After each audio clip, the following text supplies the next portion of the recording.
Hi, my name is Cayabyab, and I'm the owner and founder of Kaya Strategic. We work largely with public institutions such as governments and nonprofits, philanthropy, and the private sector around supporting equitable policies, organizational structures and procedures, supporting equitable allocation of resources and services, and community engagement. Some of our services include strategic planning and implementation, data and public policy analyses, project and program management, and community engagement. So Kaya actually stands for, it's a Tagalog word, and Kaya in Tagalog means can do, or to be able to do, to get done, or capacity. And so that was my inspiration for coining my business as Kaya Strategic. We work largely in Washington State, but we've also begun to expand nationally with some of our first contracts out of state. And we also probably work with about 20 associates on an annual basis who are assigned to different clients and project teams depending on their expertise. I'd probably say some of our favorite projects and highlights are the work that we recently did statewide in Washington around the Census 2020. So we worked with a large BIPOC, Black, Indigenous, people of color-led population that we helped form around making sure that communities of color were counted around the census in the state, and did a lot of advocacy statewide and regionally around that. Some other favorite projects are helping roll out the voter education funds with King County elections and the Seattle Foundation, and helping roll out and advise and support their ballot language translations and the rollout of ballot boxes across King County.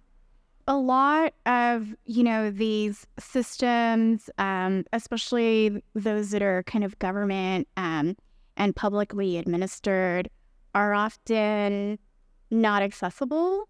And I would say maybe even intimidating to interact with the government.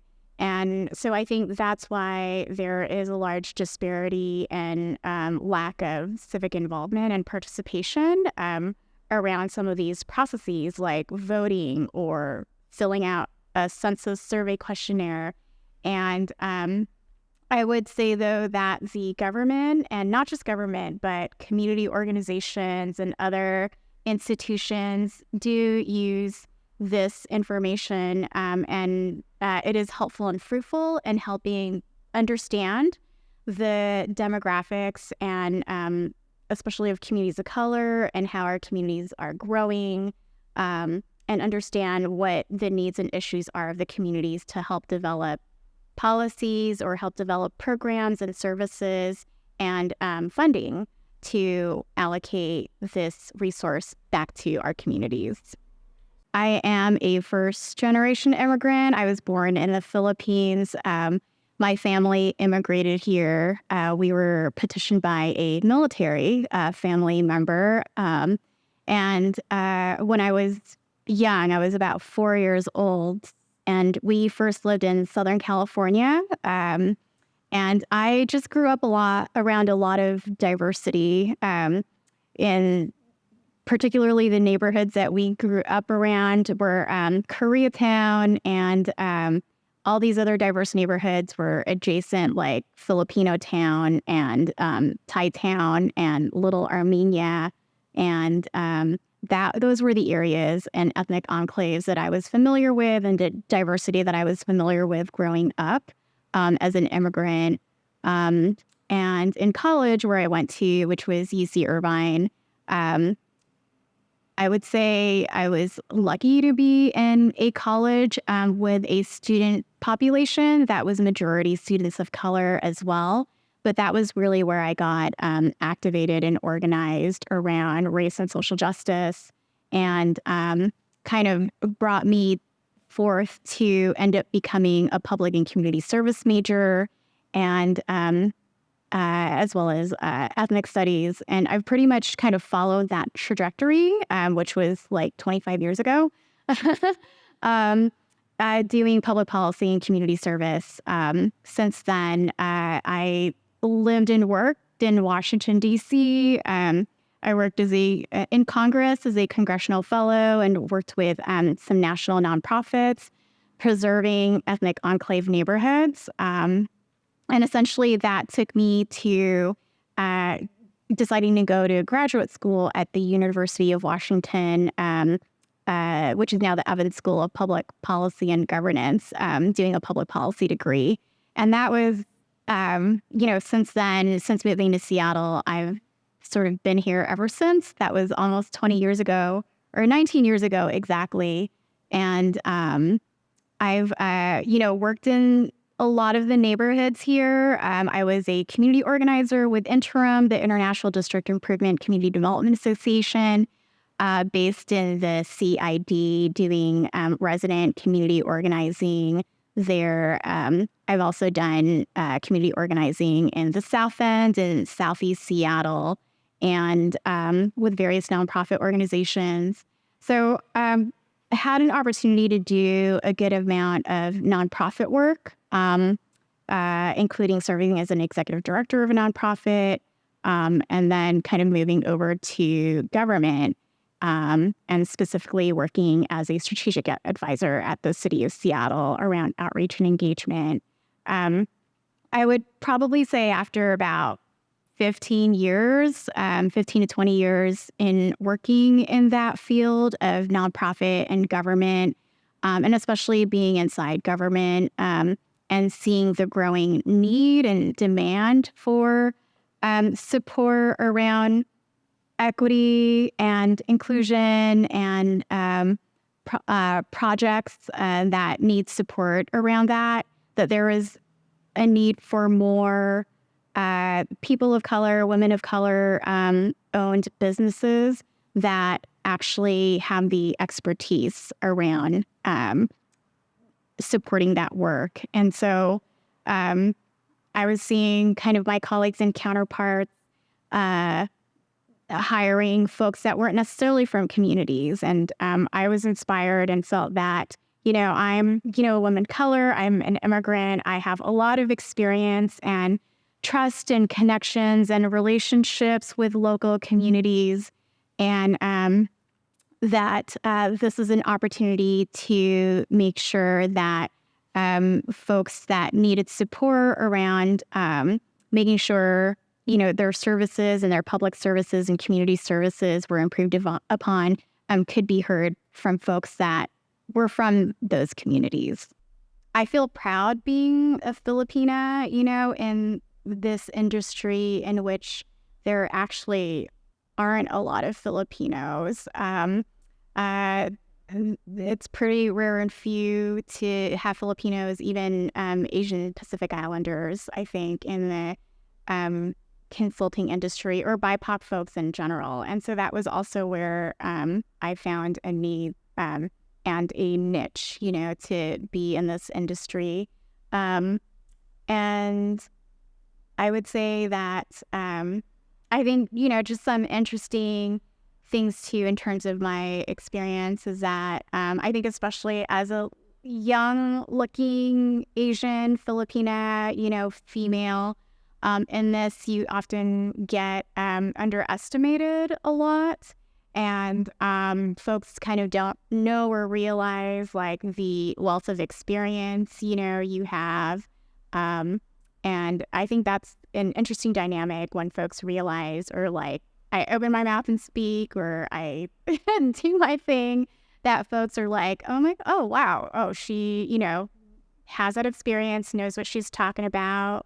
She's good, and I think really that's sort of where the hard work and the experience and commitment, to this work shows like with our clients and how we retain our clients, how we get referrals and get new clients. There definitely is a need for more Filipinos to be in public policy and politics and, not nonprofit work and community organizing because Filipinos have such a wealth of experience and brilliance to bring, into this industry, as well as that entrepreneurial spirit of it.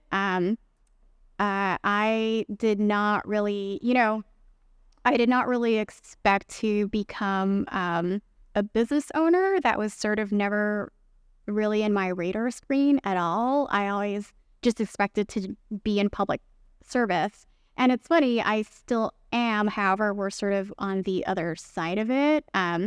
So as a business now, however, a lot of our clients, tend to be in like the public sector or in community anyway. So I still get to pretty much do that line of work, but on the business consulting side of things. Partly also why I went and decided to build a business also was not just, there's obviously a large gap and need for BIPOC-owned businesses in equity work. But also personally for me, I realized that this was a good opportunity for me to have more time to spend with my kids and to support my family financially. And that was sort of something that I realized I did not know, was going to end up happening, which sort of worked out really well because, it's been really great to have that time and flexibility to be able to spend with family.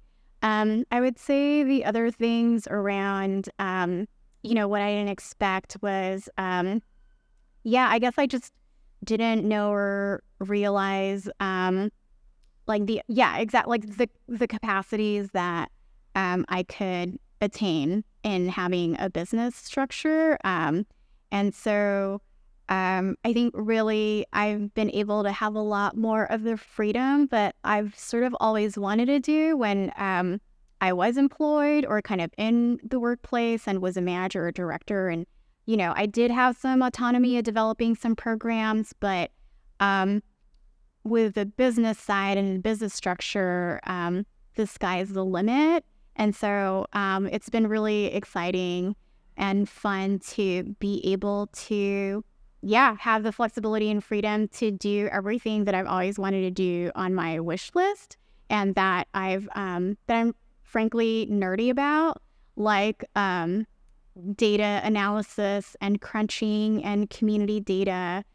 I've also have the fortune of being able to work with who I want to work, with my brilliant, network of colleagues and friends who are amazing experts, in certain fields, whether it's project management or training or facilitation and strategy.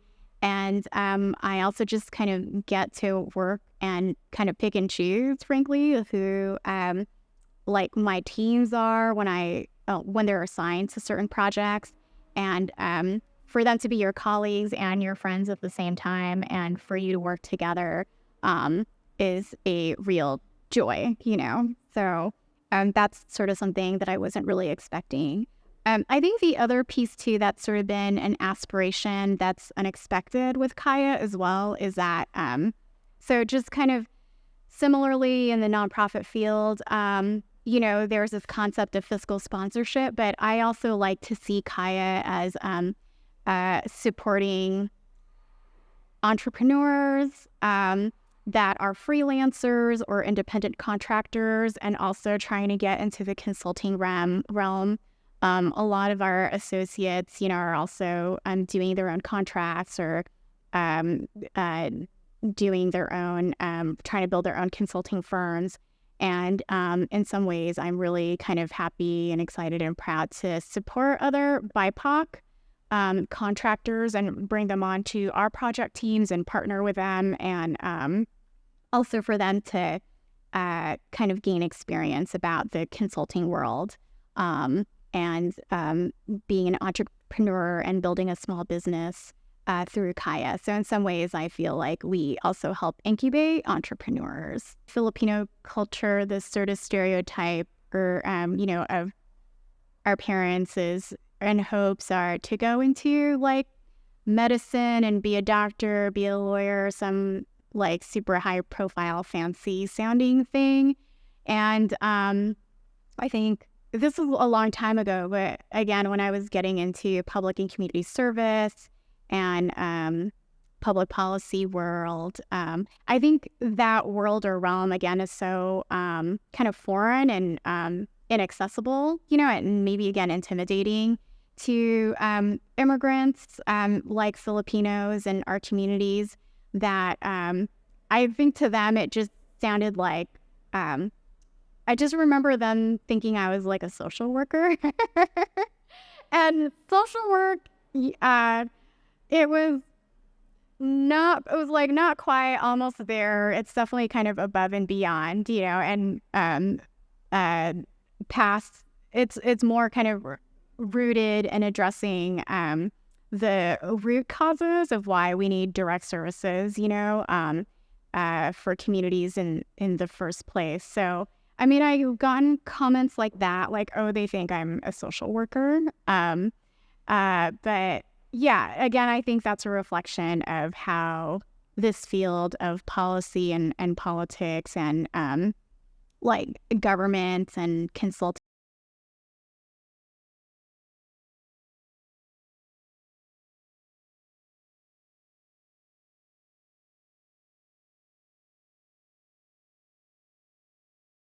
I think that's sort of translated and transferred over because even with Kaya as a business, we're still doing the same lines of work. So I think they still think that I'm a social worker, which there is absolutely nothing wrong with that.